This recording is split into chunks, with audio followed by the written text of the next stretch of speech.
Gross domestic product. This is defined as a measurement of a country's total economic productivity within a year. It's the sum total of all products and services a country produces. And the reason this economic term is there is decades ago, uh, GDP was used to compare different nations on their productive output. And so you could tell the strength of an economy compared to all the other countries. And of course, being Irish, we have a little complication with that because recently GDP does not accurately reflect countries that have globalized. For example, we have a lot of Google, we have Apple, we have Facebook, we have other tech companies here based in Ireland. And the reason that they're based here in Ireland is for tax reasons. It's called a double Irish. Countries that have their main office based in Ireland, according to tax law, will be charged at Irish tax rates, which are very, very low. And whether they pay them is another question. But recently, the Apple tax case was brought out, and it turns out Apple owes something like 15 billion euros to the Irish government. This was known as the double Irish, and it's been around for quite some time. It's been around since before the recession, and one of the reasons I reckon France and Germany have always tutted us for having this particular tax loophole. However, they've never actually done anything about it, and again, with the Apple tax case that came up, it's brought that all up to the surface, and maybe it's just a sign that we're just going to have to review the tax laws, and those tax laws will probably be reviewed at a European level. The reason why I'm talking about GDP today is just last week, Micheál Martin, our new Taoiseach, he was interviewed. He was at the opening of a helicopter base down in Cork or Kerry, and he was quizzed up on the defence spending in defence, and he said that our spending is something like 1.2% of GDP. Now, that sounds very significant. However, we are in our the Irish defence spending is probably it is the lowest in Europe and possibly around the world. We don't spend that much on it, and it has been an ongoing issue since the recession times.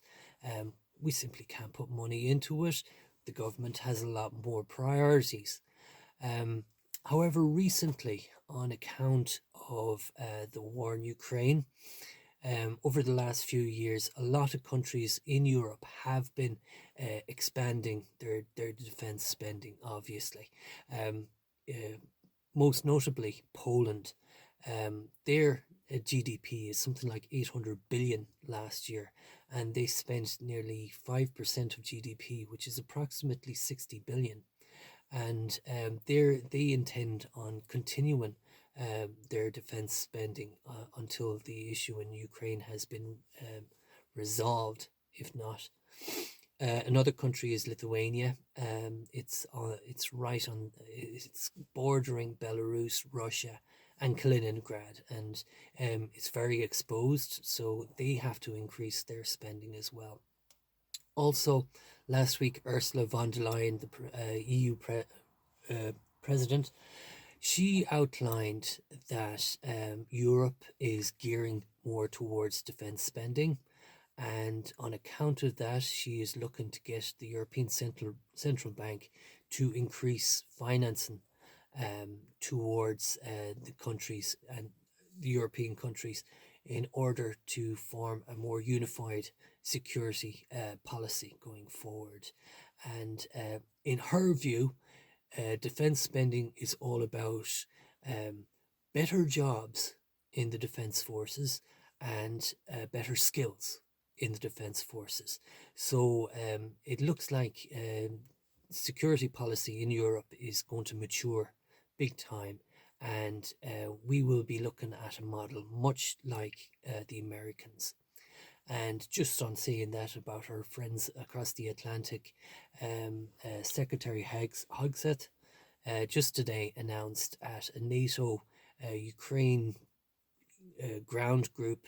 It's a discussion group on what's going on in Ukraine, and the secretary has announced that America will not be getting involved conventionally in Ukraine, and that it's really up to Europe to beef up its own defenses.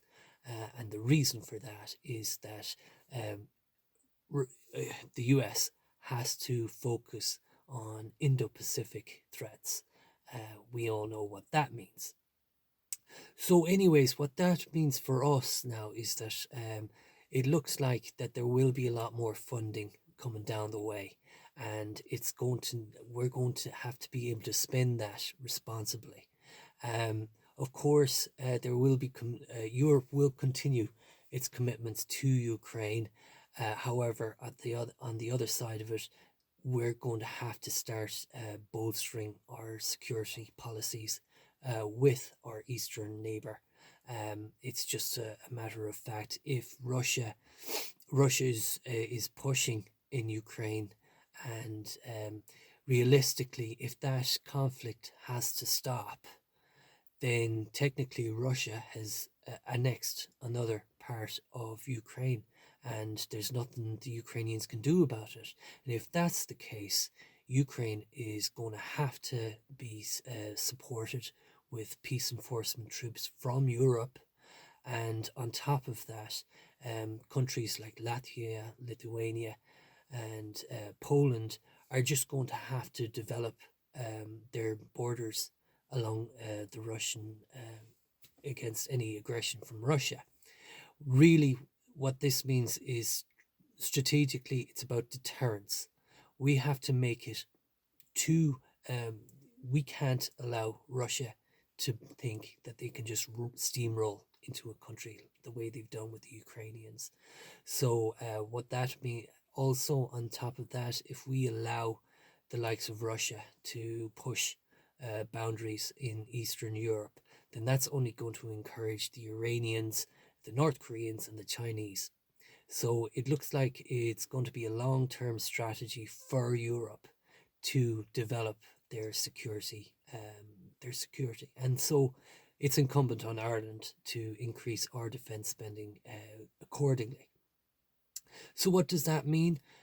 Just recently, the Royal Navy have two multi-role vessels that they're looking to sell off. One of them's the HMS Albion and the HMS Bulwark.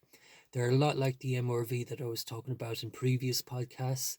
So potentially something like that would be a significant investment, not just for the Irish Navy, but also for European connectivity and integration.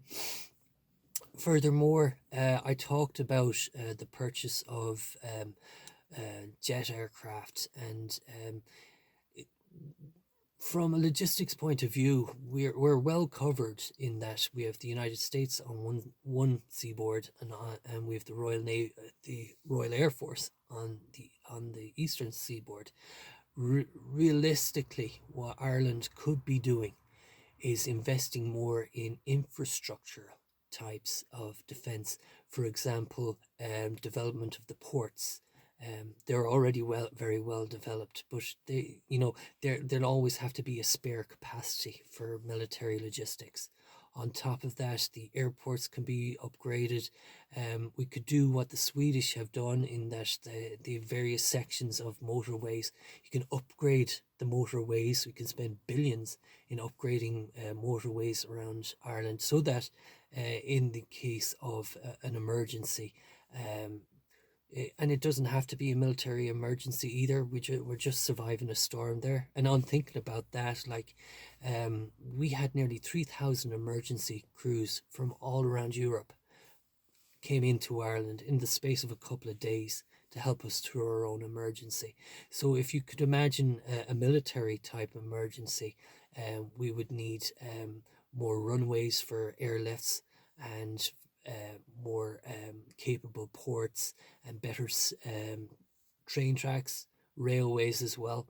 Um, and from that point of view, also reinforced structures, things like reinforced aircraft hangars, reinforced warehouses, concrete and steel reinforced buildings like that.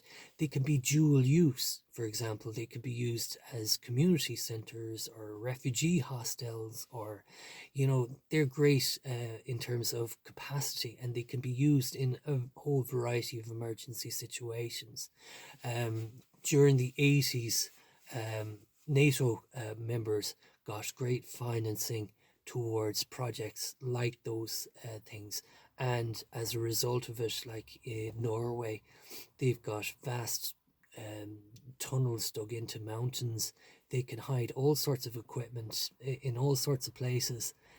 Along the fjords as well, like covered harbours, things like that. And all that infrastructure is dual use type structure. It can be used for a variety of purposes.